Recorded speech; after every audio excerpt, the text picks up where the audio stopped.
Hello, everybody, and welcome to yet another episode of Stand Up with Pete Dominic. I try to be here every day, Monday through Saturday. Got a great guest today joining me, anti-racist speaker and author, one of the all-time greats, Timothy Wise, joins me today. I hope you had a great weekend. The Academy Awards are over. The State of the Union is done. You might be groggy because we springing forward. Daylight saving time began overnight on Saturday, unless you are in Arizona or Hawaii, apparently.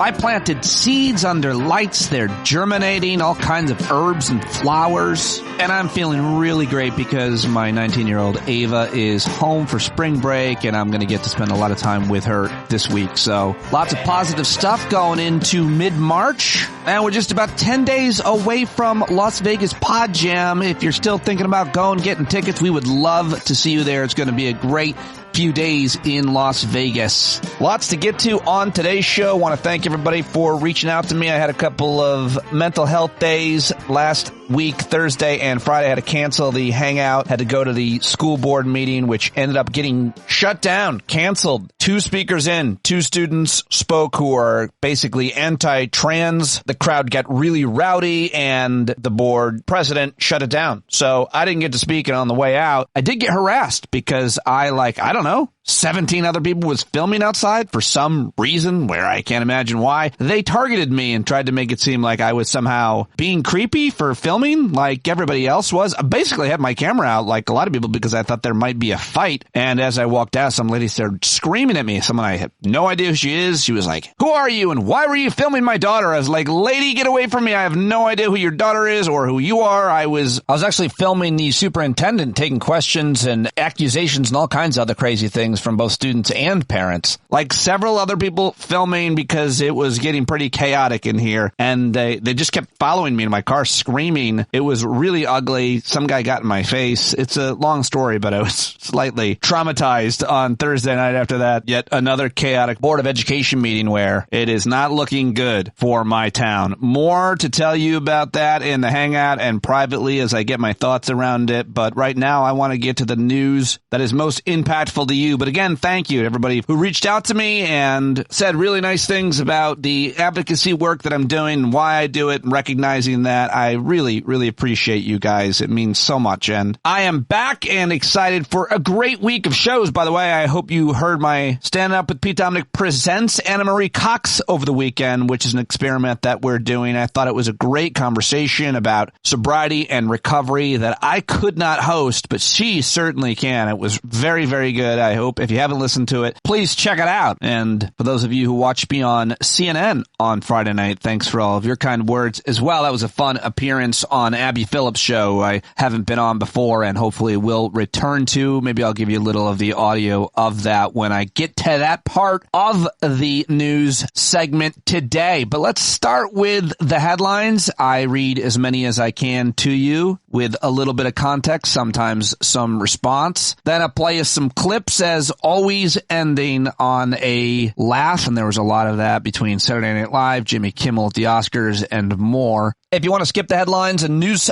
if you want to skip the headlines and audio to get to my conversation with Tim Wise, that begins at 28 minutes in today. But why would you want to do that, right? All right, let's start with some of the latest news from the Middle East. Friday, you may have heard this horrible accident that an airdrop of food aid accidentally killed several Palestinians, Gaza authorities said. Britain and the European Union said they will now join the U.S. in delivering aid to Gaza via ship. A day after President Biden announced plans for maritime aid delivery to the Gaza Strip, European leaders said Friday they would deliver aid by ship as early as the weekend. The United Nations has warned that 5 months of war and an Israeli blockade have left hundreds of thousands of Gazans on the brink of starvation, prompting a variety of proposals to speed the delivery of food and other vital needs. Of course, Israel insists on inspecting all supplies going into Gaza, and aid trucks have been allowed in through just 2 border crossings, one from Egypt and one from Israel in southern Gaza. But the president, of course, outlined in his speech at the State of the Union on Thursday night that a U.S. military plan to build a floating pier on Gaza's Mediterranean coast to supply food, water, medicine, and other necessities to civilians, saying the operation would, quote, enable a massive increase in the assistance entering the territory. Images of starving kids circulating online are just horrible. Have you seen these? It's just absolutely heartbreaking, disgusting, and awful that this is happening. An image of a skeletal 10-year-old boy, Yazin Gafarna, has circulated widely on social media, made him the face of starvation in Gaza. Just absolutely horrific that this is happening. Let's check in on the Russia-Ukraine war, thanks to reporting from The Guardian. The Ukrainian film 20 Days in Mariupol, which was shot inside the besieged port city during the assault by Russian forces, won the Best Documentary Oscar at the Academy Awards last night. The Ukrainian President Volodymyr Zelensky has dismissed as, quote, virtual mediation from a distance Pope Francis's call for talks under a, quote, white flag with Russia. Ukraine's president made no direct reference to the Pope or his comments, but mentioned religious figures helping inside Ukraine. They support us with prayer, with their discussion, with their deeds. This is indeed what a church with the people is. Not 2,500 kilometers away somewhere virtual mediating between someone who wants to live and someone who wants to destroy you. Pope Francis was criticized after saying Ukraine should have the courage of the white flag and negotiate an end to the war in Russia. That continues to get a lot of criticism and headlines.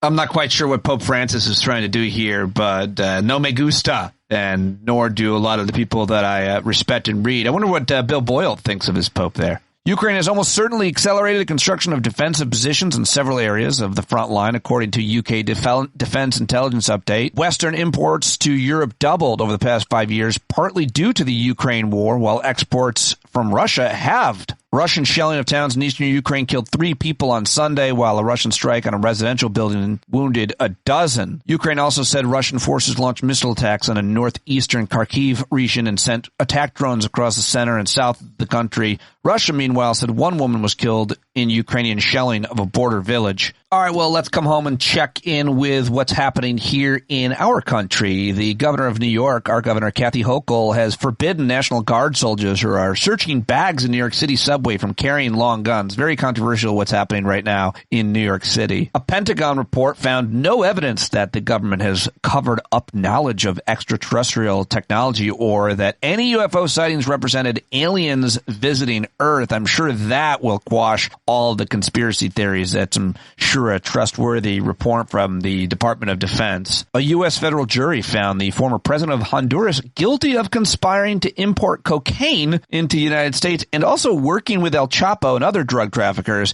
I guess he's a bad guy, the former president of Honduras. Also, the Justice Department is thought to have opened a criminal investigation into Boeing after a plane panel blew out during a flight in January. The disgraced former president posted a nearly $92 million bond in a defamation case that he lost to writer Jon Carroll, which allows him to appeal the verdict without having to pay her. And speaking of that horrible family, the Republican National Committee elected his hand-picked candidates, including his daughter-in-law, as top leaders. That should be headlines. It's such a big, shitty, raw, awful deal. But I hope that she funnels all of the donations to him and starves out Republican candidates around the rest of the country. And all that just to pay his bullshit legal fees. That's quite a nominee you've got there. No Labels, who's scaring the hell out of me, is bullshit group said that it would launch a third-party presidential ticket. Major Trump people are funding that as well, I think. They don't have a candidate yet, but Democrats like me are worried that it could pull votes from Biden if they do it. There's a lot of speculation around the former governor, Republican governor, Lieutenant Governor Jeff Duncan, who's a very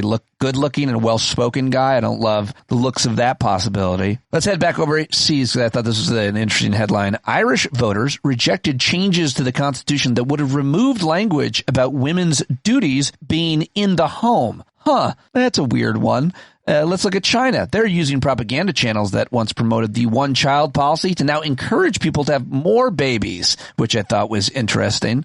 And this weird headline, apparently several Kansas City Chiefs fans who attended a playoff game in January suffered frostbite so bad that it required amputations. And probably most importantly, the U.S. economy continues to show strength. It's added 275,000 jobs last month, while the unemployment rate rose slightly but remained below 4%. President Biden over the weekend signed a bill to fund dozens of federal programs, averting that partial government shutdown. And coming up, Ramadan began last night, of course. Georgia, Mississippi, and Washington have primary elections tomorrow, Tuesday. Hawaii's Republican caucus is also on Tuesday. The European Union expected to vote on AI regulations on Wednesday. I think they're leading us on that. It'll be interesting to see what they do. Russia's having their sham presidential election beginning on Friday. Putin is, of course, running as an independent, whatever that means, instead of as the leader of his party, United Russia. He is, in fact, expected to win. How about that? I wonder what the pundits are saying. All right, well, those are all the headlines I'll read for you. And I know, Cindy, I could keep going because she emailed me and said, you have the best news segments. I could listen to you do it all effing day. Well, I've got to end it there. I'm not covering what probably most people are talking about. Hopefully it's what most people are talking about because it means we're not talking about something horrific, but the Academy Awards and everything that happened, the winners, much less if there was any controversies or gossip or speeches. I'm not able to get that here on Sunday night. I'm going to focus on some of the sound now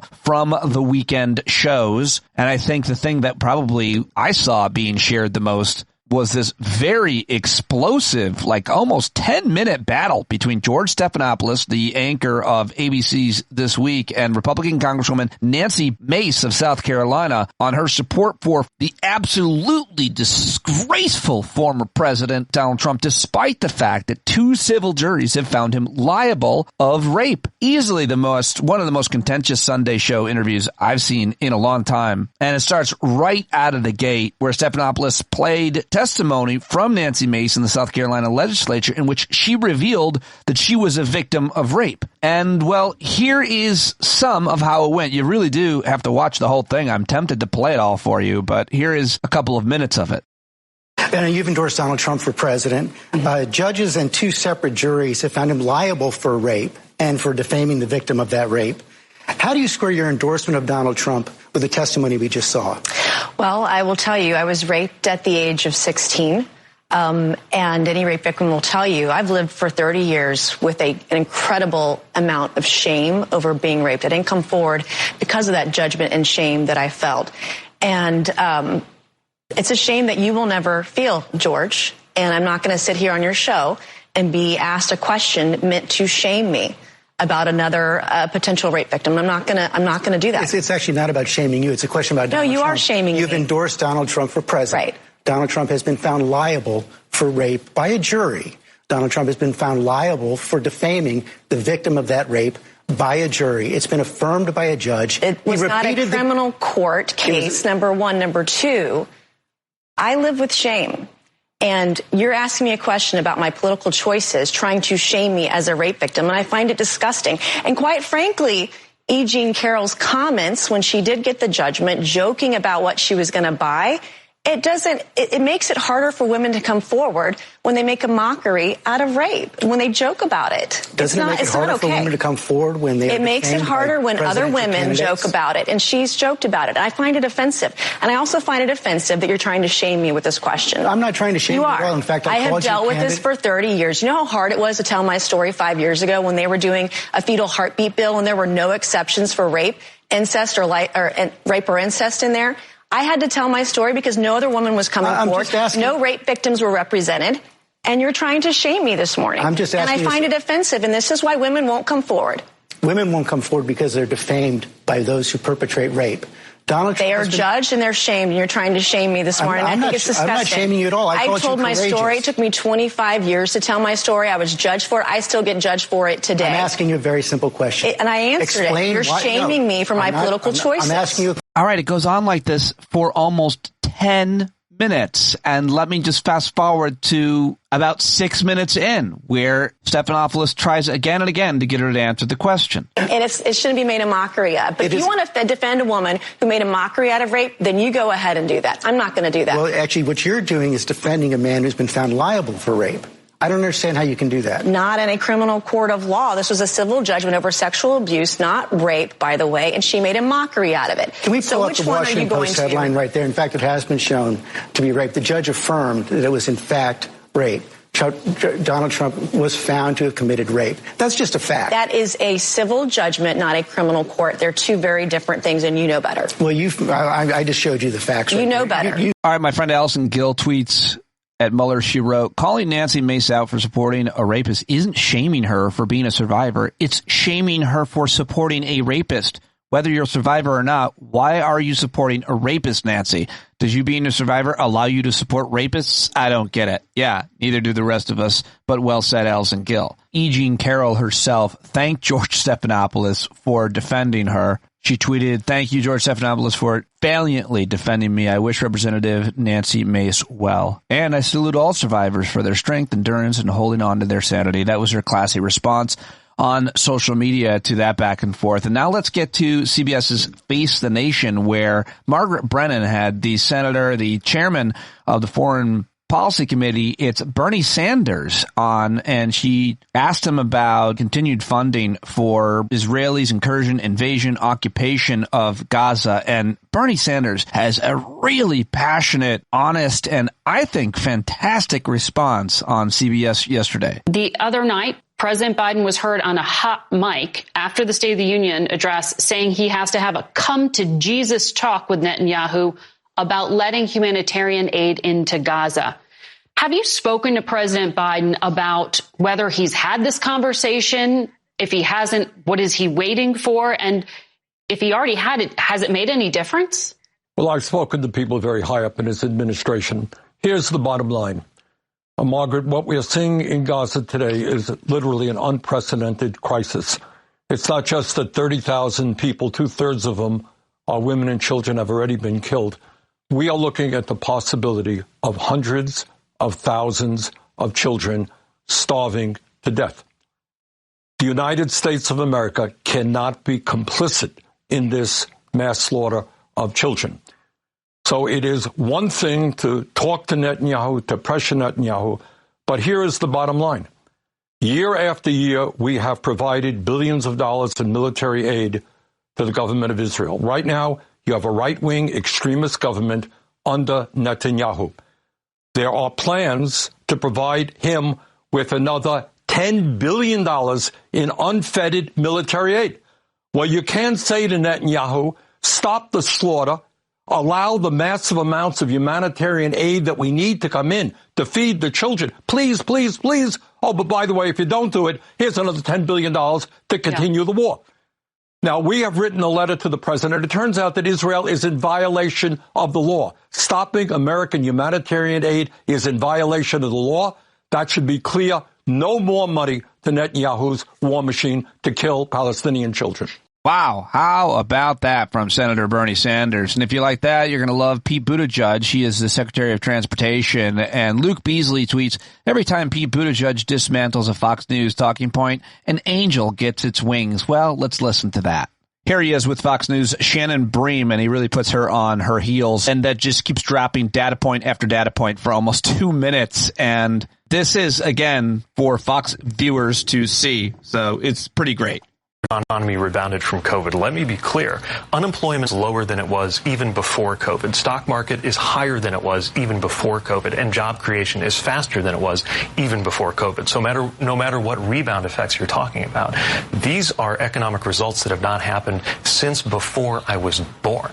Now, in terms of cost, that's been a major issue. And by the way, that's been a major issue in every wealthy country. This is an example of something that was largely affected by COVID. But I think there's a reason why inflation in the U.S. is lower than it is in any of the other G7 countries. It's actually not true. At least, well, not according to the Washington Post. They say Japan, Italy, and Germany all had lower inflation rates than we do, and Italy's is less than 1%. They may have been looking at a different time period, but I'm telling you, if you look at the overall time period when it was toughest, our inflation rate was better. And I would add, right now, wages are going up faster than prices. That means even after inflation, you're coming out ahead. Now, that's an across-the-board number, but some people...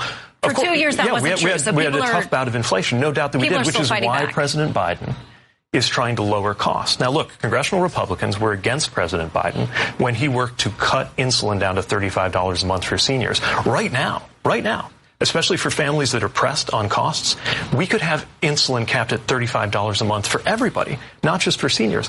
All it would take is for a few congressional Republicans to walk away from agreeing with Big Pharma and start agreeing with President Biden. That's not the only cost he's out to cut. He was in the House in that State of the Union speech calling for an across-the-board $2,000 out-of-pocket cap, something else that would help in a country where people are feeling the pinch of those prices that went up with post-COVID inflation.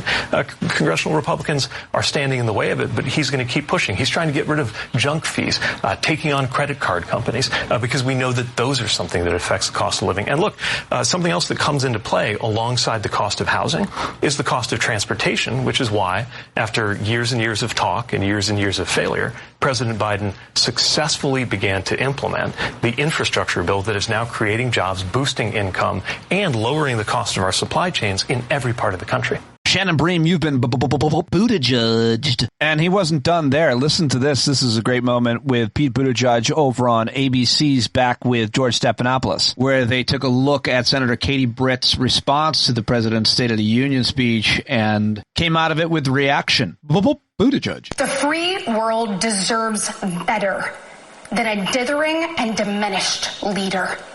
Just ask yourself, are you better off now than you were 3 years ago? You know, a majority of America are saying the answer to that is no. That's the classic Ronald Reagan question. Yeah, 3 or 4 years ago, you couldn't get toilet paper. 3 or 4 years ago, we were in the middle of a pandemic that killed about 1 million people. When we took office, just to take a couple examples from the transportation sector, there had been 4 straight years of promises about an infrastructure bill that never came. Of course, President Biden delivered that in his first year, and it's contributing to manufacturing jobs and construction jobs around the country. Aviation, right now, one of our biggest challenges is making sure airlines can keep up with the demand. 3 years ago, the big question was whether America's airlines were going to go out of business because of the condition that the economy was in when President Biden inherited it. Now, I know those response addresses have to be written before the State of the Union is actually delivered, and I don't think they usually change them based on what actually happens during the address, but anybody who watched that address saw, not just in the substance, but in the delivery of President Biden's remarks, a leader who is in command, showing strength and clarity of vision. Senator Katie Britt, you've been Buttigieg'd. And speaking of Katie Britt, she, of course, is being absolutely ridiculed and made fun of, including by Jimmy Kimmel at the Oscar Awards, and plenty of Republicans also admitting that she was terrible. Republicans wondering, who thought this was a good idea? If this is our attempt to get suburban women, good fucking luck with that. I thought both the State of the Union and the rebuttal were unwatchable, said one Republican lawmaker to CNN's Anderson Cooper. He said, we continue to have a woman problem. Just keep shooting ourselves in the face. It was all kind of off the or anonymous. They didn't say who said that, but it was a Republican lawmaker. Megyn Kelly went off on the disgraceful, cringeworthy Katie Britt's viral kitchen-bound speech following the State of the Union. Newsmax's Eric Bolling roasted Republican Senator Katie Britt as well for, quote, embarrassing and a phony Republican response to President's speech. But, of course, the bigger deal is the scandal, because the senator used a harrowing account of a young woman's sexual abuse to attack President Biden's border policies. But, of course, the rapes that she mentioned did not happen, A, in the United States or even during the Biden administration. They actually happened during the Bush administration. Yet Senator Britt used the account to chastise Biden's action on the border. Here she is being asked about that on Fox News Sunday by Shannon Bream. Okay, but to be clear, the story that you relayed is not something that's happened under the Biden administration, that particular person. Well, I very clearly said I spoke to a woman who told me about when she was trafficked when she was 12. So I didn't say a teenager. I didn't say a young woman, a grown woman, a woman when she was trafficked when she was 12. And so listening to her story, she is a victim's right advocate who is telling this is what drug cartels are doing. This is how they're profiting off of women. And it is disgusting. And so I am hopeful that it brings some light to it, and we can actually do something about human trafficking, and that's what the media actually decides to cover. Okay.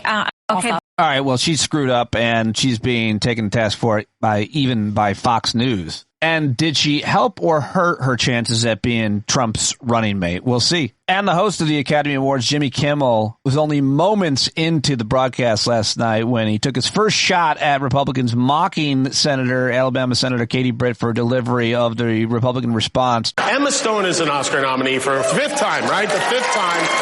And she is, Emma,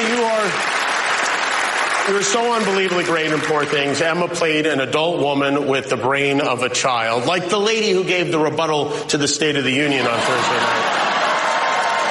All right. Very funny stuff from Jimmy Kimmel at the Oscars last night. And the Academy Awards ended before I finished the podcast, of course. But I do have some jokes from Colin Jost and Michael Che on Saturday Night Live's Weekend Update. I don't think you need to see it this time, Carlo. Well, on Thursday, Sleepy Joe finally woke the hell up. President Biden delivered the State of the Union, and he honestly kind of crushed it. I mean, even Trump's house elf, Lindsey Graham, was laughing and enjoying it. Normally, he's only that happy when he's secretly watching RuPaul's Drag Race. Biden's speech was great, but you could also tell the bar was very low. The New York Post's headline was just, "He's alive." That's it. That's like a headline you see about Bigfoot. Biden also got a big response while addressing the issue of abortion when he said, "We're about to find out how much political power women have." Then he turned to Kamala and said, "Except you."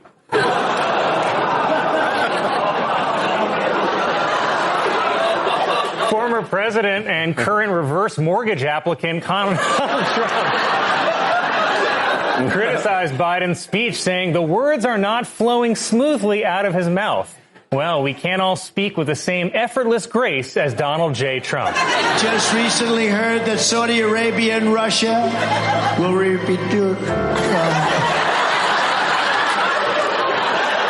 Oh, it sounds like someone just inserted a colonoscopy camera. Some Democrats criticize President Biden for talking about migrants by using the term illegals. But come on, he's 81 years old. Let him slide. He means well. Like when my mom put up that sign to stop Oriental hate. All right. Colin, you go. Biden also took time in his speech to say that shrinkflation is affecting Snickers bars and that people pay the same amount for 10% fewer Snickers. And I got to give him credit because it's pretty risky for a white guy with a stutter to keep saying the word Snickers. All right. Oh, good stuff from the boys at Weekend Update. And hopefully, Carlo, you didn't lose anything. I don't think you needed to see any of the images that they were using. I got made fun of by Carlo last week because you weren't getting the jokes because you couldn't see it. It's a podcast. I get it. You're the best, buddy. All right. Well, let's get to my guest, shall we? That is your news update. We lasted almost half an hour here. So who's with me? You still with me? I want you to be because this Tim Wise interview is absolutely on fire. He always is, but I really loved what we talked about today and his views, his insights, his interpretations, his passion, his honesty, his humor. All of it is so good. We talked just before the State of the Union on Thursday. I was hoping to get this up on Friday, but as you know, life got in the way. But you're going to love this conversation with Tim Wise. Support him in all of the ways on social media, on Patreon, get his books. And maybe soon I'll be doing a series with him here, because wouldn't it be great to have Tim hosting a podcast, talking to whoever he wanted to talk to? There are a couple of those little internet blurps. I think I edited them pretty tightly, and I might have missed one or two, but otherwise, Tim sounds great, and he mentions why he doesn't look great on his camera, which I'll release some clips so you can decide for yourself. Well, then let's do it right now. Tim Wise. Tim Wise, on the road. Thank you for joining me from the road. You're giving an important speech somewhere, as you often do, and I'm really happy you got some time to talk with me. Thank you for joining me. Yeah, thank you. And I want to apologize in advance for this odd, gauzy-looking thing. It's not the Carrie Lake filter, just so we know. It's not the Carrie Lake thing that she does to make it look very, clean and gauzy. It's just a weird lighting in this hotel room outside of Seattle. Well, if there's one thing that you could learn from Carrie Lake, it's her ability to broadcast with that kind of crisp picture. Why don't you adopt some of her tactics? I clearly need to. My propaganda game is not nearly as good, but I'll work on that. Do you want to say anything before we move on? Since you brought up Carrie Lake, I would just seems right to ask you about Arizona, that Senate race, and most importantly, Kyrsten Sinema. Are you glad you never actually had to learn how to spell her name, Lori Kilmartin? Right. Well, it's such a loss, to lose Kyrsten Sinema, who, wants to find herself as a Prada socialist. Who could have imagined that wasn't going to work out? Who could have imagined that somebody that called themselves that and thought that it was important that she was A, bisexual, ostensibly, B, wears leather boots, and C, wears quirky glasses, that somehow any of that would translate into meaningful progressivism. I guess we now know that none of that shit actually means that your politics are going to be any good. So at least we don't have to deal with her anymore. Well-known feminist writer at Jezebel, Susan Rancunis, wrote probably the best piece that included ticking off her weird choices of outfits. So we know it's not sexism. She's not in line with women's issues in a large part. So we can make fun of her dumb outfits. That's the rule, I think. Right. Well, and because that was such a key part of her persona. It's not just critiquing her for the way she looks. Like, that was her shtick, right? Was, I've got these cool glasses and these high, these thigh high leather boots and these really cool outfits. Oh, and I'm bisexual, as she said in an interview. Duh, I'm bisexual, which, first of all, if you're a U.S. senator and you say stuff like duh, there needs to be a recall. I think that's like something an 11-year-old says. I remember and that. Only because the 11-year-old doesn't have vocabulary. I had forgotten that, and now I remember it. Let me ask you about some of the results from Super Tuesday. It seems like the highest profile result was, well, you could say the California Senate, but more importantly than that, maybe, because it'll most likely be the Democrat Adam Schiff, but is this guy in North Carolina. He is the Republican nominee for governor. He's a black man who Trump endorsed, who we have learned in the last 48 hours is some of the most extreme things, including he doesn't think women should be able to vote. But Tim, you can uniquely help us understand why the Republicans sometimes nominate black folks, specifically in cases like this. Why Tim Scott is where he's at in endorsing Trump and so on. Are they birds of a feather? Well, Tim Scott and Mark Robinson, let's be clear. I don't want to say that they are the same. Tim Scott and Mark Robinson obviously are not the same. There are differences. I don't want to suggest that just because they're both right wingers that their politics are identical. Mark Robinson is truly an extremist, the kind of extremist whose views are quite literally, in the white nationalist camp of thinking, even though he happens to be a black man, virulently anti-LGBTQ, virulently sexist. He has said that he's tired of hearing about the Holocaust and the quote unquote 6 million Jews that Hitler killed. He puts it in scare quotes. So this is somebody who obviously, is well beyond the pale, even of sort of the new regular MAGA right wing, to be honest. He's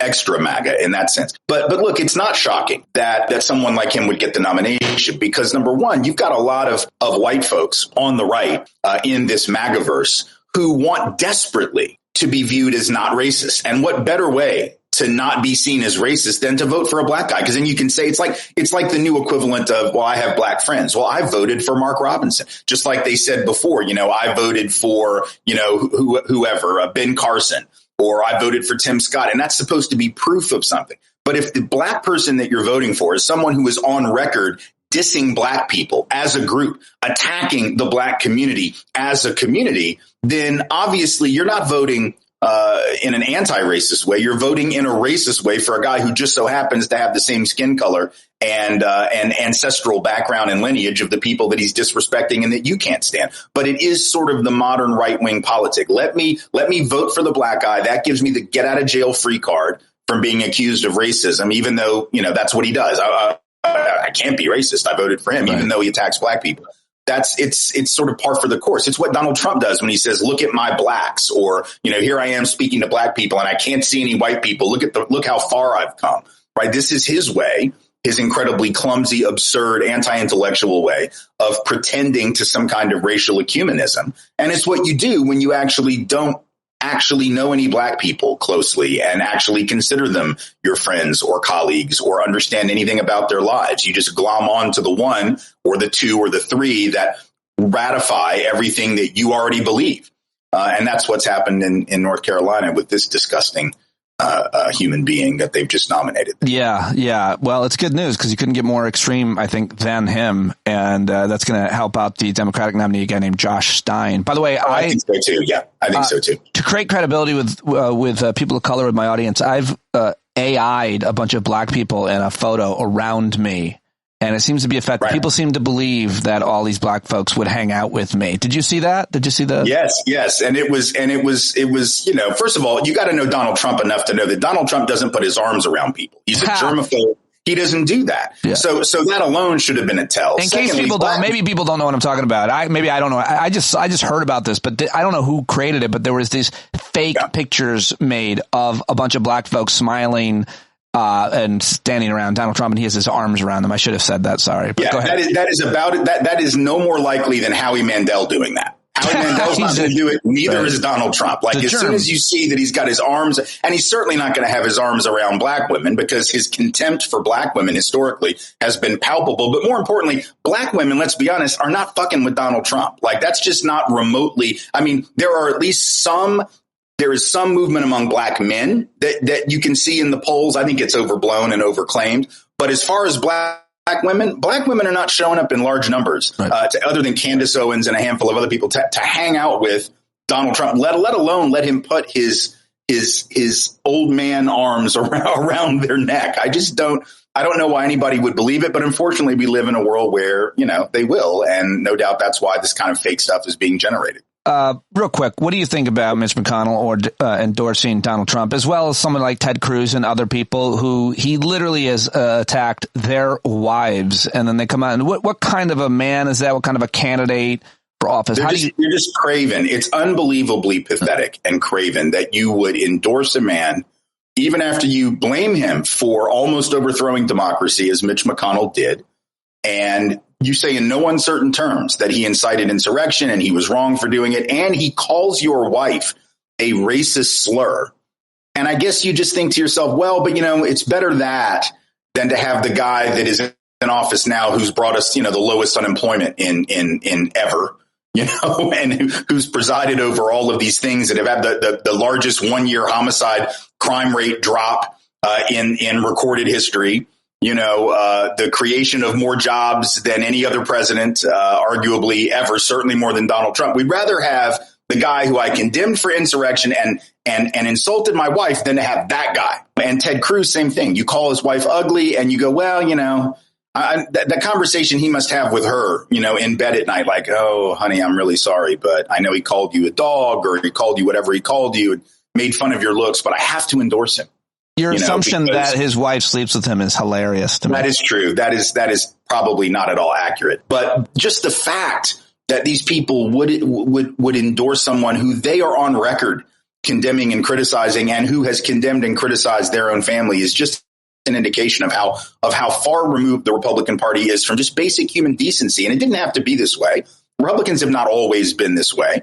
And even the Republicans doing this now were not always this way. There's been a fundamental tonal shift Ted Cruz has always been this way. Let me be clear. But there are other folks who I think have fallen into the morass of this as a matter of political expedience. And it just goes to show you there are these people who put their party above the country, above the needs of the world, above the good of their own constituents.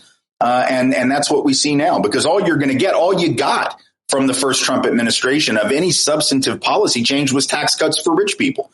So the people that these Republicans claim that they're fighting for, the average American, folks in small towns and rural communities, Donald Trump didn't bring any jobs back to rural America. Donald Trump all he did was he threw some money at farmers, basically to try to make up for the effects of his trade policy. He started trade wars that hurt them. And then in order to buy them off, after hurting them, to buy them off, he threw some money their way. But he didn't bring jobs, but manufacturing jobs didn't come back to these small towns. And apparently they don't care, because they just like the fact that Donald Trump and his folks hate the same people that they hate. That's all this party's about, is resentment and anger and rage. So true.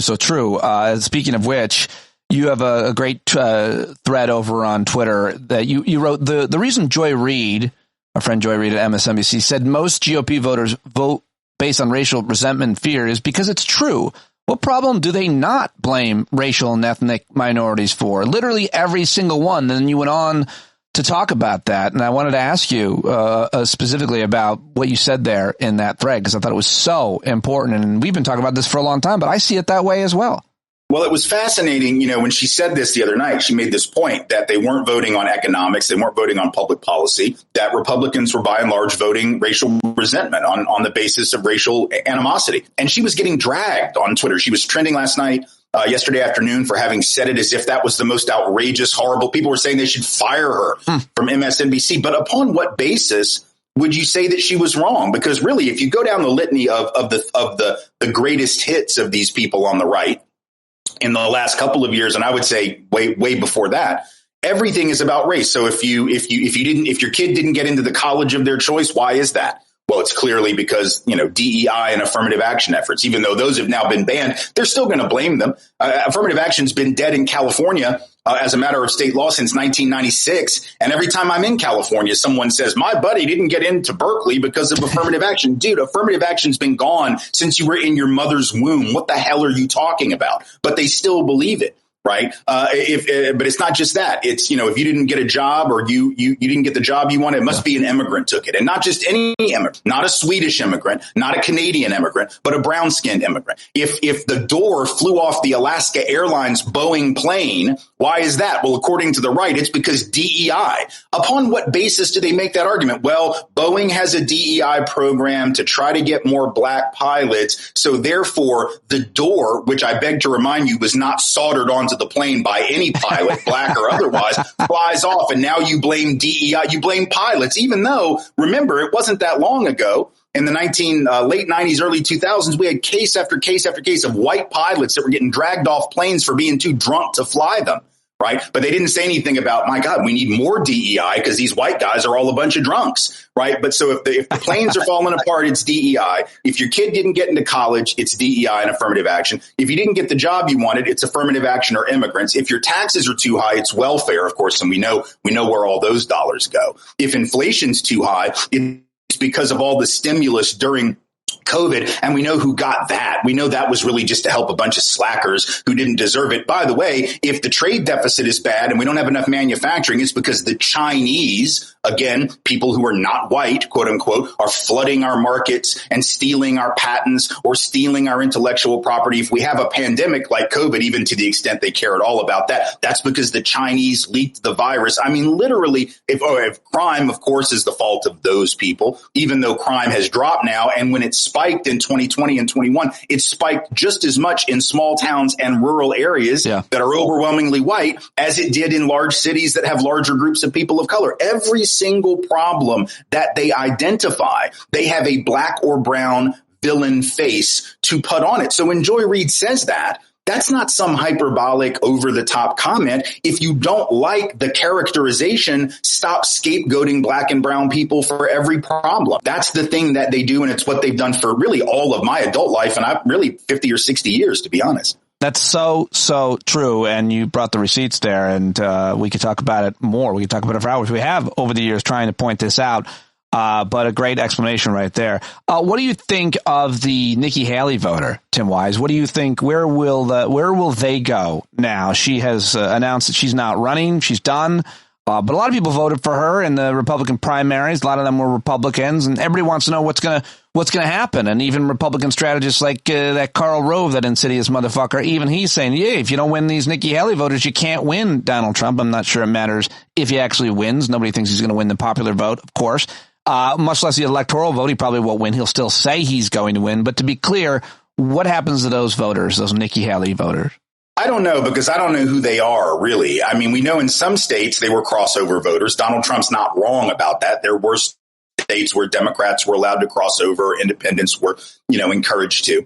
So I don't know where those independent voters, which is a very small sliver of the electorate, it's probably 7% on a good year, where they go. My guess is some of them will do precisely what Mitch McConnell and Ted Cruz are doing, which is lining up behind Donald Trump. I mean, unfortunately, there is a really good chance that a lot of them will do that, because you can see it in all these videos when they're asked, what would you do? There have been a couple of these that have been viral the last few days where they ask Haley voters, and they're talking about how terrible Trump is, how absolutely horrible. He's a threat to democracy. He's a threat to global security. I saw one video yesterday where the person says, yes, he's a threat to global security. But, between him and Biden, I guess I got to vote for him because voting for Biden's like voting for nothing.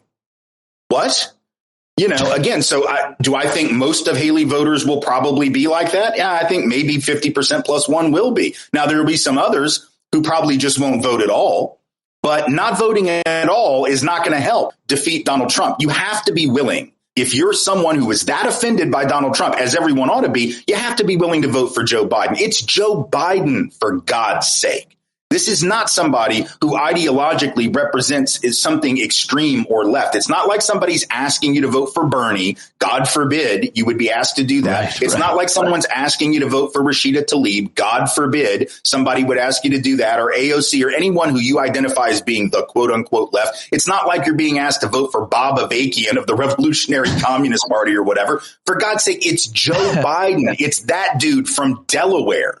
Like this is not a hard stretch for anyone reasonable, but I don't know that the Haley voters are reasonable. I think they lined up behind her because they wanted to feel better about not supporting Trump. And a lot of them are still going to go vote for him because they're just that tribal in the way that they think about being anti whatever has a D in front of it, right? And what they perceive to be liberal. And the worst thing they could be would be perceived as voting for liberal. Now, there are those, of course, in the Never Trump camp, which is a very small camp. They punch above their weight, thankfully, but they're a very small camp. They don't represent a lot of people who are going to line up behind Biden and are going to try to, move other people in that direction. But I don't really know what they're going to do because they're a strange bunch of folks, who actually lined up behind Haley, knowing full well that she couldn't win. So what were they doing? To me, they were doing a protest vote, and people that do protest votes, sometimes when that doesn't work out, they go back to doing what they always did, which is voting for the guy with the R in front of his name. Right. Yeah. You may be right about that. Good analysis. Let me ask you about another thing here. And I haven't talked to you since the Michigan primary, of course. You are one of the most pro-Palestinian Jewish people I know. It actually disgusts me. I don't know how you don't. When I think about you, I think about you sitting home punching yourself in the face. You're so humanizing of the Palestinian people. You have been for your entire career. You've been very outspoken. But you are not on the same page with those Michigan voters and other folks, Arab Muslim activists and so on, often who are saying they can't bring themselves to vote for Joe Biden. And a lot of them registered that, during the primary. And I think that's okay. But if it comes to general election and folks look at the issue in the Middle East and the role of President Biden and his administration vis-a-vis the Palestinians, and they don't vote or even vote against him, what would you say to those voters? Well, let me first off say I'm not going to tell Muslim voters, certainly especially Palestinian voters or voters with family in Gaza or anywhere in Israel, Palestine, how they ought to vote. But I just want people to be honest about what they're doing and the effects that it's going to have. And if they still decide to do what they're going to do, I can't stop them. But I think what bothers me isn't that you maybe voted uncommitted in a primary. That's a reasonable way, I guess, to register protest. I understand you're trying to make a point that there's a bunch of people out here who disagree with the way you've handled this. That's fine. But if you intend to carry that through, as you said, if it's just a bluff, all right, whatever. And I realize if it is, you're not going to say it is because then it makes the bluff weak. So I get it. But what I would suggest is if you're going to carry that through, and I'm afraid a lot are. I think they are. And I've heard these comments from people that say, like, you know what? It'd be better to get Trump back in there because then everyone will see, some people have actually said, then we can feel some of the pain and we deserve to feel some of the pain that folks feel in Gaza. No, distributing pain more broadly is not the way to end pain. The way to end pain is to try to limit pain and reduce pain. The idea that we should all hurt equally is not a left or progressive stance. Nobody should be hurting. Nobody should be facing authoritarian government, whether it's the Palestinians in Gaza or the West Bank or in Israel proper, or whether it's those of us who live in this country, regardless of race, ethnicity, religious, or anything else, who are going to be facing real authoritarianism. So don't lie to yourself about why you're doing it or the good that it's going to do. This idea, and it's not just in this election. Every election, there are these leftists, or at least they call themselves leftists. I'm not really convinced that they are nearly as progressive as they think or as left as they think, but they honestly believe this. Things must get worse before they get better. And if we let them get really bad, it will, as the old Marxist line used to be, heighten the contradictions. People are too fucking stupid to get the contradictions that you're trying to heighten. This is not a country that reads Marx. This is not a country that reads your socialist theory. This is not a country that goes to graduate school and learns all the postmodern rhetoric that we on the left are very good at deploying. It's not going to heighten shit. What it's going to do is put a fascist back in office, and then we're all going to be just trying to survive. And when people are just trying to survive, you know what they don't do? They don't launch a revolution. Look at history. Revolutions don't happen when things get worse. When things get worse, they just get worse. Every revolution that's ever happened in the history of humankind that actually was progressive and that made things better usually happened not when things were at their worst, but when things were starting to get better and people started to realize, hey, you promised us X and we haven't gotten X. What's up with that? But with Trump, you know exactly what you're going to get. It's going to be fascism from day one, dictatorship from day one. They're going to outlaw all the cute protests that folks have been doing for Gaza, and some of them I think have been excellent. Some of them I think have been performative nonsense. They're all going to be illegal. They'll just start rounding people up, beating and shooting people. So if you think that you're going to be able to stand up for Gaza better under a Trump administration, you're not paying attention. So do what you want to do, but don't lie. Don't lie that it's going to save one person in Gaza, because Donald Trump just said 2 days ago that Israel has to finish the job. What do you think that means? Do you think that means that we're going to give Palestinians full equal rights throughout all of Israel, the West Bank, and Gaza? Do you actually think Donald Trump means that Palestinians are going to get their own state? You certainly don't think that he means that it's going to be a binational democratic state with equal rights for all and that we're going to somehow run the colonizers out. That's not what Donald Trump means. Donald Trump means what he meant his first term when they cut Palestinians out of the Abraham Accords conversations entirely. The Palestinians were just ignored. Jared Kushner didn't talk to anyone that was a representative of Palestinians. They didn't give a shit about them. So if you actually think you're going to stop genocide by defeating Joe Biden, you are not paying attention. Not one Palestinian life will be saved doing that. And I get how frustrating it is to have to choose between two people, both of whom have really crappy records on this issue. But when that happens, not just over this issue, but any issue, if you've got two candidates who are going to be the candidates, they're going to be. The Democrats are not going to replace Joe Biden with Rashida Tlaib at the convention. It's not going to happen.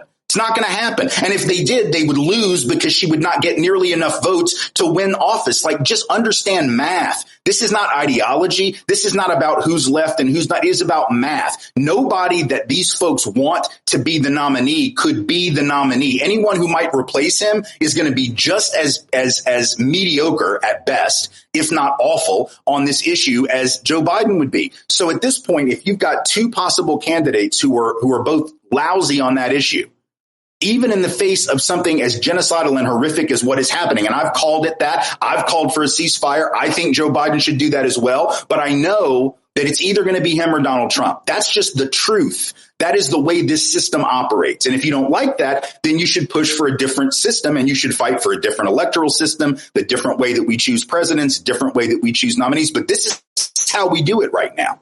And as long as that's the case, if you've got two candidates that are equally horrible, or in your mind they both are terrible, then you have to essentially put that issue, however much it matters, and I agree it matters, you have to put that issue to the side and make your decision on the basis of different issues. You have to, because either way, you're going to get either Joe Biden, who at least theoretically would be open to protest and to the pressure tactics that we might put on him, or Donald Trump, who will literally have people open fire on protesters and not think twice about it. He wanted to do it last time.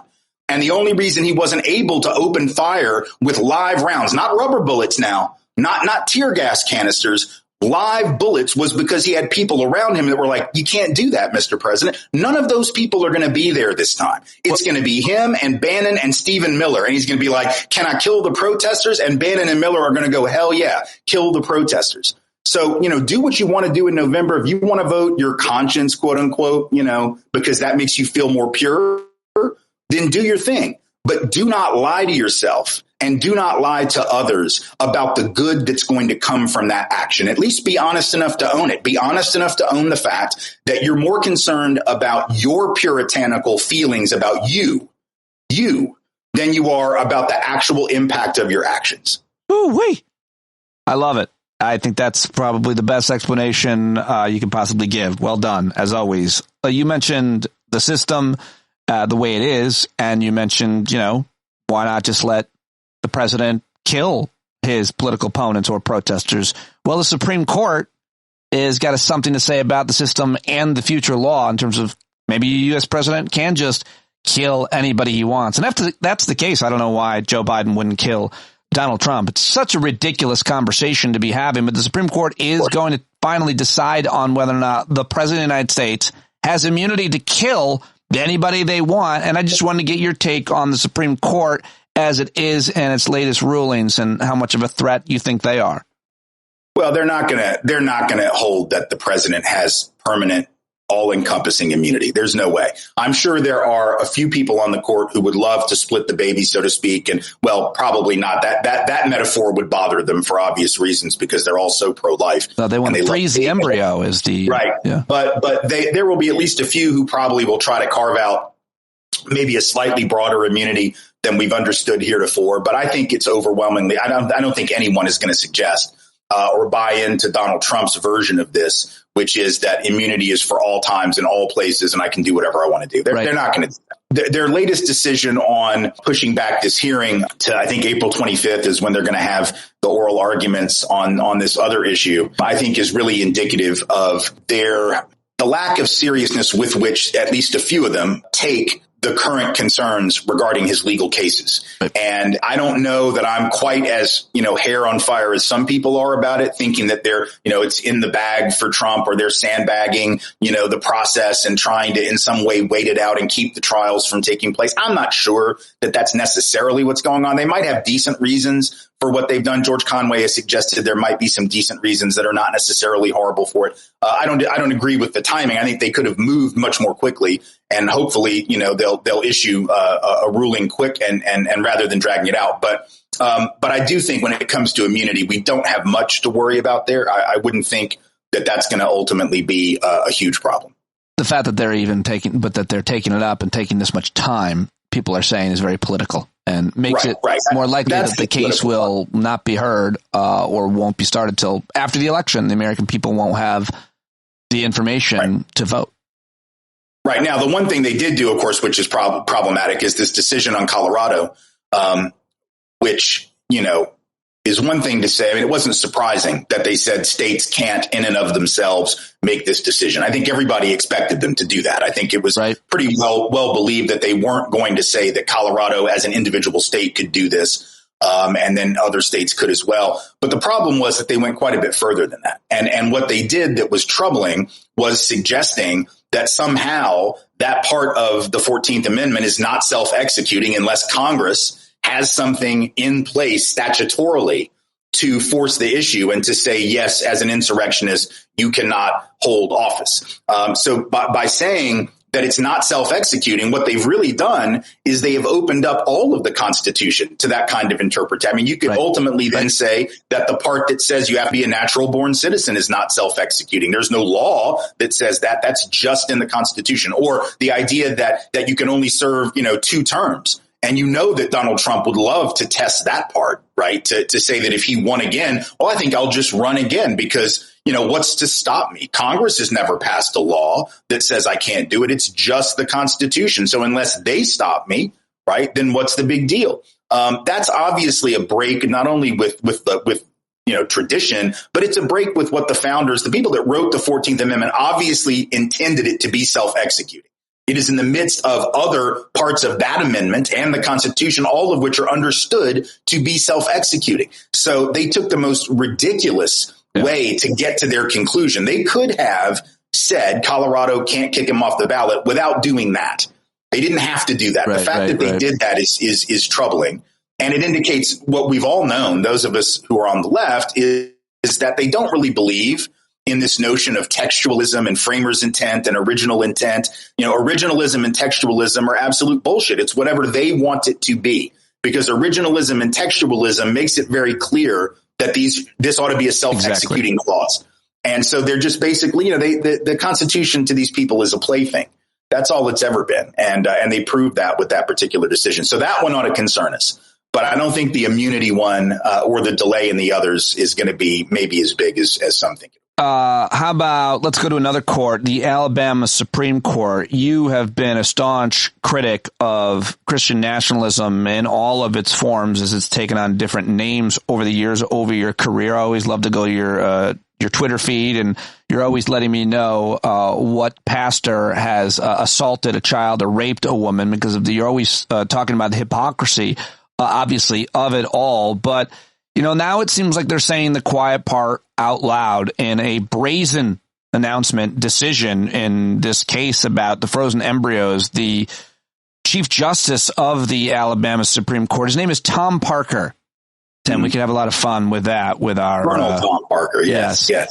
He alarmed advocates for church-state separation, such as me, such as you, when in his decision on the frozen embryo issue, he cited verses from the Bible and also used Christian theologians in his concurring opinion. At one point, Justice Tom Parker, he wrote that cannot be wrongfully destroyed, the embryos, without incurring the wrath of holy God, who views the destruction of his image as an affront to himself. What do you make of them saying the quiet part out loud at this level, the Chief Justice of the Alabama Supreme Court? Where are we? First, I just want to say, I'm one of those, I don't know what, I'm agnostic, so I don't know what I even think about God. B, I certainly don't know what God looks like, but I have to assume that the image of God is not some liquid in a test tube. I mean, surely God is handsomer than that. Surely if there is a God, it's a destruction of his image. The frozen embryo, you don't think that's a destruction of God's image, is what you're saying? I hope. I'm just saying, I hope God is better looking than just, some liquid in a tube that's been frozen cryogenically. But no, look, I think if you're a justice of a state Supreme Court or the United States Supreme Court or any court in America, and the rationale that you're using to reach your conclusion rests upon Scripture, you are, in my estimation, disqualified from your position. That is not appropriate. You can believe that if that's what you want to believe. I mean, if that's your view, I'm not saying that you should be disqualified because you hold it. But if you cannot come up with a non-theological reason and a non-sectarian reason for the thing that you believe, then what you're telling me is that you are interested in imposing your theological perspective on others. And that is by definition a violation of the separation of church and state and the Establishment Clause. You are attempting to establish as law something that is only a conclusion you can reach based on Scripture. Now, there are secular reasons that you might, for instance, I'll give you an example. Like, there are religious reasons that you might be against abortion. There are also secular reasons that you could be that wouldn't necessarily have to do with religion. I don't happen to agree with those because I believe in reproductive freedom and justice, but I've heard non-religious people make arguments that are philosophical or whatever about abortion. Okay, that's fine. You could have religious reasons for being against the death penalty, but you could also have secular reasons. I think whatever it is that you're either for or against, if you don't even bother to come up with secular reasons for it, then what you're telling me is that you are only guided by your religious principles, which is fine in your private life. And it's fine if you're the head of a church, and it's fine if you're the head of a religious organization. But if you're sitting on a court, you ought to be removed just for incompetence, not even being able to find a secular reason. You didn't even feel that you need to be bothered to find one. It tells me a lot about where you're coming from. The larger decision is obviously part of the fanaticism of the so-called pro-life movement. And many of us have said this from the beginning, that if, in fact, you want to define life as beginning at conception, this is what would happen. I remember saying this 25 years ago and others saying this 20, 25, even 30 years ago. And everyone said, oh, that'll never happen. That's ridiculous. Or saying when we would talk about, well, they're going to prosecute women who miscarry.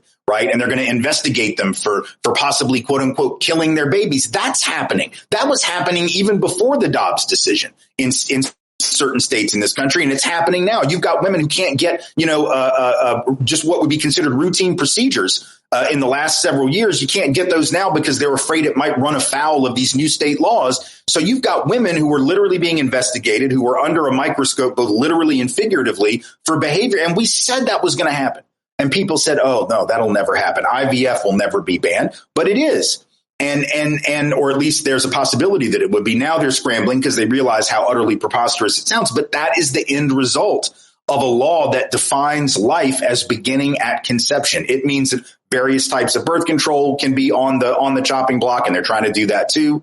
That reproductive freedom isn't just about the freedom to have what we call an abortion. It is about a lot of other things beside that, including just being able to get basic gynecological care, being able to have children through in vitro if that's what you want to do. It ultimately is about restricting the freedom of women as women to control their reproduction, right. Period, end of story. And it's been predictable that this was where this movement was going to go. I wonder how much of an overlap you think, or if you want to split the hair at all, about what we started with or what we talked about earlier with this idea that so much of the animation, the underlying motivation for Republican voters in America today, and has been for a long time, is racial resentment. How much of it is also just the idea of controlling women or patriarchy or the idea that men will just have more rights and men ownership and all of the different terminology. I don't want to use necessarily buzzwords, but it's always been both of those theories. I think white supremacy. Look, the amendment to what I said earlier, which is the part about race, is that, all the problems of our society, they will put on people of color or women or LGBTQ folk, right? Because the other ones, the ones that aren't specifically about race, they're still about either sexual minorities or the Jews, a religious minority, because they're behind it all, or the Muslims, right? So it's always them. It's always the other. And women are the ultimate other to those who buy into patriarchy and misogyny. And so even though women are a statistical majority, they are certainly not in terms of power, right? And influence and control and domination in the society. And so that is absolutely part of it. Ultimately, and I've said this before on your show, but it bears repeating, what differentiates the right from the left is not what we are taught. We are taught that it is about big government versus small government. But it's not that, because the right believes in big government as long as it is helping the people that they want it to help. And they only believe in small government when it's helping the people who they don't want to help, which means that the real difference between right and left is about the right believing that there are natural orders of hierarchy.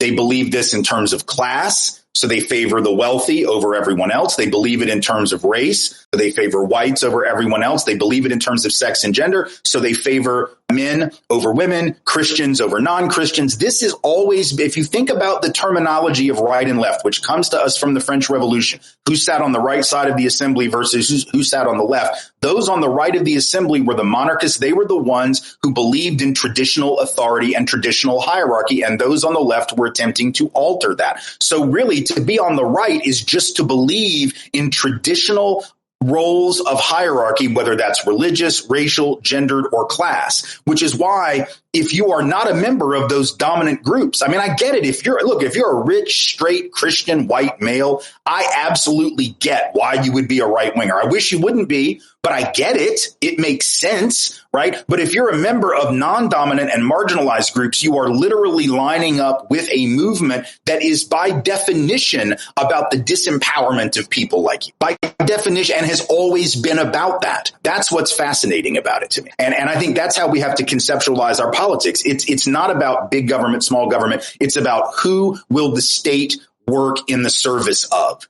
And for those on the left, we believe in the state working in the service of everyone to create a more equitable and functional small d democracy. And for those on the right, they believe, and sometimes they let the mask slip and they say the quiet part out loud, they believe in traditional hierarchy. That's why they want to limit who can vote. That's why they want to make it harder to be able to vote. That's why they want to eliminate anything remotely resembling a DEI policy that might try to create greater gender or racial equity in the workplace. Because fundamentally, they believe that the existing hierarchies, the existing distribution of stuff is legitimate. If you believe the existing distribution of stuff is legitimate, anyone who tries to alter that is your enemy.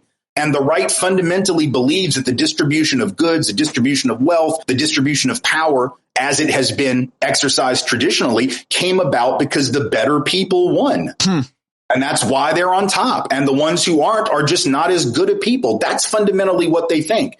And occasionally they'll admit that. And I think they're increasingly beginning to admit it. Yes, the mask is slipping in a way that it wasn't when we first started talking. Let's just put it at that. And now it's just so much more clear.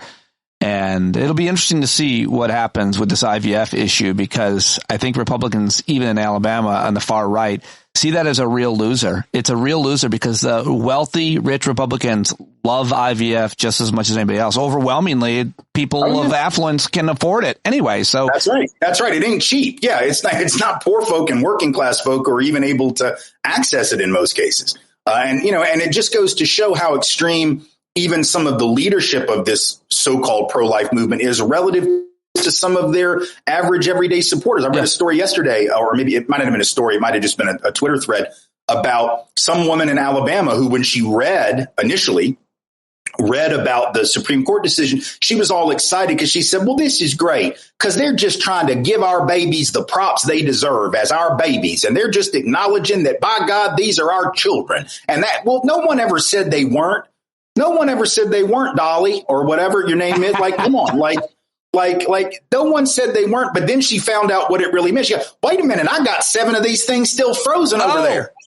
You're telling me I can't get rid of them? Now that's not right. But see, that's what happens. That's what happens when you don't pay attention. This is what these guys actually believe. And here's this sweet little lady who, God bless her, she just wanted her babies to get props. I just wanted my babies to be respected for the living miracles they are. And then you're telling me that I gotta have 7 more living miracles? Well, hell, that's a lot of money. I think, oh God, we gotta flush those. What are you talking about? I can't have 7 more. Good God. Well, welcome to the world under that kind of thinking, dear. That's what happens to you. I'm so glad I'm a Southerner. I can get away with that shit that I just did. I hope you don't. I hope you give me a hard time. I hope you get canceled. And by the way, praise be the fruit, and may the Lord open. I would say, and amen also, and of Timothy Wise, and all the rest of the references to The Handmaid's Tale. I saw the greatest meme. It's just a picture of one of the handmaidens, and the caption is, "But Biden's old." I saw that today. Yeah. That's right. That's where we are. That's where, and unfortunately a lot of the corporate media just sort of plays into that. The Times has done it. Others have done it, where they just sort of like, but what about his age? And I don't know. I don't know why we're so fascinated with that, why we think that is, the bigger issue when you have someone who, is clearly showing signs of cognitive impairment. I mean, massively showing signs of cognitive impairment and demented behavior, and who, by the way, is a fascist. Like, it just seems to me like old is the least of our problems. Fascist could be 30, still a fascist, could be 77, still a fascist. And they just seem to be, but at least, at least he's spry. At least he can dance on stage, that little thing he does. Why doesn't, one of the things I don't know. Yeah, the jerking off 2 guys at once motion, which that's his move. That is the double jerk. I think that's his. To be fair, it's my move as well, but that's in real life, and I'm not. I understand. I'm not faking anything. Do you think the Biden administration, at least his campaign people, should consider painting him to look younger? Trump, I feel like people don't realize that he's painted and his hair is colored, and Joe Biden's natural. I think he's got plugs. I think maybe he got something done to his face, but he might. Maybe they should. Look, I think you have to lean into the fact that you're old. You can't change the fact that 81 is his old. He's making jokes. He's older, and he's going to be slow, and he's not. But you know what? But he can ride a bike. This is the thing. I'm 55. I don't know that I can ride a bike. Well, I'm not in the best of shape. I guarantee you, Joe Biden is in a hell of a lot better shape physically than Donald Trump, despite whatever Ronnie Jackson said a few years back, how that he'd live to 200 if he just cut out the cheeseburgers. Well, Ronnie Jackson, you hear he just got demoted by the Navy. Yeah, well, because Ronnie Jackson was handing out pills like Skittles. Yeah, because Ronnie Jackson is a pharmaceutical gumbo, and he loves gumbo. Let's just say that. And he was drinking while he was the president of the United States. Ambien, which is always a good mix. People wake up on Ambien, eat chocolate cakes smothered all over their bodies. I mean, it's not that I know this from personal experience, but I've heard this. Well, this woke military, this woke Navy demoted him. They're probably reading poems over the loudspeaker. They ought to strip him even further of his rank and continue to demote him every time he runs his mouth and besmirches the good name of the United States Navy. But yeah, look, I mean, I think that Biden, he can't run away from his age. The best he can do, I think, at this point is to acknowledge it, to own it, to make fun of the fact that people make such a big deal out of that, and to come right back at Trump with all of his obvious cognitive decline. I think it has to be about that. Like, here I am, I forgot a name, or I forgot a particular time, or which is something he did, by the way. You can go back and find footage of him when he was in his 50s doing that. You can find footage of Joe Biden doing that when he was in his 60s. That's just Joe Biden. He's forgotten things before. It happens. Some people are not always as smooth in front of the cameras as other people. But he just needs to make fun of Donald Trump nonstop. I say just needle Donald Trump. I read yesterday that he's trying to do this, that his campaign is actually trying to get Trump to have a narcissistic meltdown. And I think it's working to some extent. You can get him to absolutely say the most outrageous things. And I think that's exactly what Biden should try to do. Of course, I think Trump now is trying to fire back and do anti-Biden ads during Morning Joe, because that's Biden's favorite show or something, is what I'm hearing. But I just don't think Biden's going to be flustered by an anti-Biden ad that calls him an old man. I do think Donald Trump will get flustered by the ads, the ones the Lincoln Project ran about his daddy hating him using the AI, which was the most brilliant ad I've seen in years. I saw that and haven't more of that, please. Yeah. More of that. Yeah, for sure. And, there's something about it. I think people don't realize this. I think I share this quality. I think you have this quality. I think Joe Biden has a quality. If you attack my family, I will never forget it. To say the least, I will never forget it. And what they have done to his family, to his son, what they said about his dead son, what they said about him. Like, I just think he's got to be pretty angry. And he's got a lot of anger. He always has, Joe Biden. He doesn't always show it, but it's there. You've seen it. And I bet he's real angry about that. And I bet you that's part of why he made, I think, a mistake to run again, because his ego, he's so angry at these people. He wants to beat them again. I just say, put him, freeze him right now. Freeze him today. Right. And it was like the like the Han Solo thing. Why don't we have that technology? Freeze him like Han Solo and unfreeze him on Election Day. I will say, I think you make a good point. I say this, though, in all honesty. I wish people, regardless of what you think of Joe Biden, I have got issues with him. I'm obviously well to his left, so I have disagreements with him on policy. Yeah, sure, same.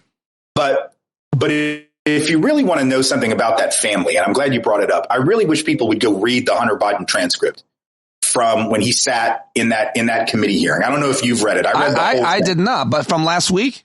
Or when the hearing that we didn't hear that was behind closed doors? No, why? Why? I didn't know. Well, because when you read that transcript, not only does Hunter Biden show himself to be quite a bit more capable than people give him credit for. I think they just all think he's a recovering addict who can't put two sentences together and didn't have any qualifications to be on the Burisma board or anything. You actually find out a lot more about his resume and his CV than I knew, which suggests that's an unfair characterization. But the more important characterization, one of the things that comes through in his testimony, and he busts it over the head of the Republicans on that committee every chance he gets, is how close that family is and how much their love for one another comes through in that transcript, going back to the time when Hunter, could have died in that car accident that took his wife and other took his mother, child or children. It was one or two kids, right, that died. You hear the way that Hunter Biden talks about, my dad called me a lot and I always answered his phone. You know why? Because of this thing that happened and how it scarred our family and how that's just who we are. He's like, I grew up, this was my father my whole life. He was in this position essentially ever since I was 2 or whatever it was. And so, when he calls, I answer the phone because I love him and he loves me and we're close like that. That's not anything that you can imagine any Trump child actually saying.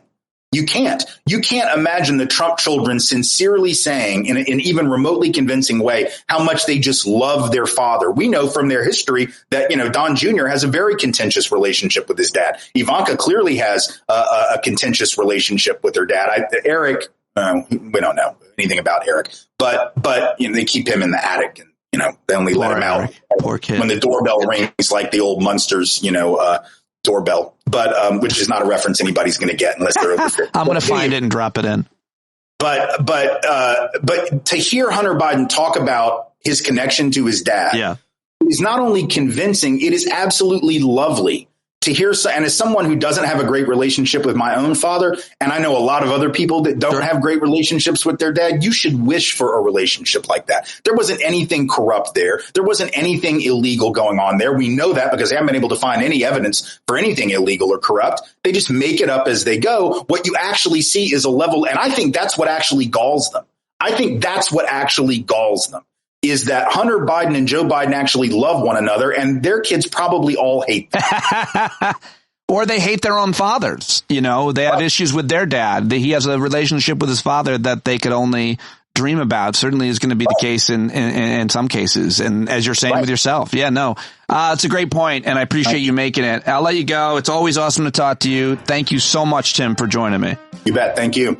Oh, and thank you all for sticking around, you bumblebees, all the way to the end. Wasn't that a great one? I told you it was going to be a good one. And we are an hour, 20 minutes in. I hope that you feel smarter, more informed, and are starting your week and your day unencumbered with any old nonsense and getting a clean start. Always a good feeling to try to do that. I so appreciate you joining me and being here and supporting the podcast. I can't wait to meet you if you're going to join us in Vegas, as always, at our Thursday night hangouts like this week. And that's it. I'm going to stop talking and hand it over to Jon Carroll to sing us out as he always does. And soon in person in Las Vegas. Gonna be awesome.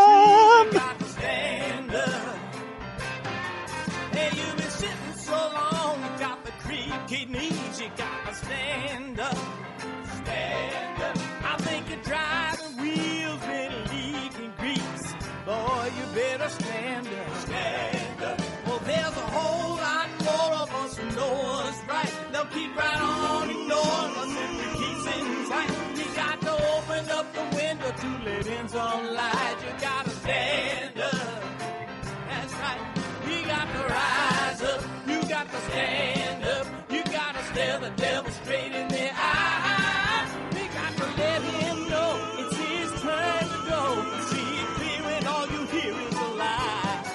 So get up off of your butt, get down off of your fence. Even if it ain't a very friendly audience, well, they'll begin to listen when you start making sense. And you stand up, stand up. No need to point your rifle to defend your town. Just stand up, stand up. You know they can't deny you what you're laying down. Boy, you better stand up, stand up. Show your face of every color, yellow, black, red, and brown. She's the place where every lost child will finally be found. There's only one thing to do before we stand our ground, and that's stand up, stand up. Well, the founding fathers saw a land for all. They had to stand up, they had to stand up. They had a keen imagination for a crystal ball, drawing all the plans of stand up. But all they had to go on was the time they were in with other causes for laws, and since they weren't even sin, they knew that change was gonna come before the change could begin. They had to stand up. All right, they had to stand up. We got to stand up. We got to look the devil square in the eye. We gotta let him know it's his time to go and make it clear when all we hear is a lie. Why you lying awake wondering where the money all went? It'll be the cost of freedom that'll go unspent. You can see him flee the scene of that experiment if you stand up. Alright, we got to speak up, we got to reach up and raise your voice in every way you know how. Don't be toes up, you got to show up. Ain't no better time to do it but now. No need to pledge allegiance to no wanton tribe. Rise up, show obedience to the voice inside, and listen well and it'll tell you not to run and hide. It says stand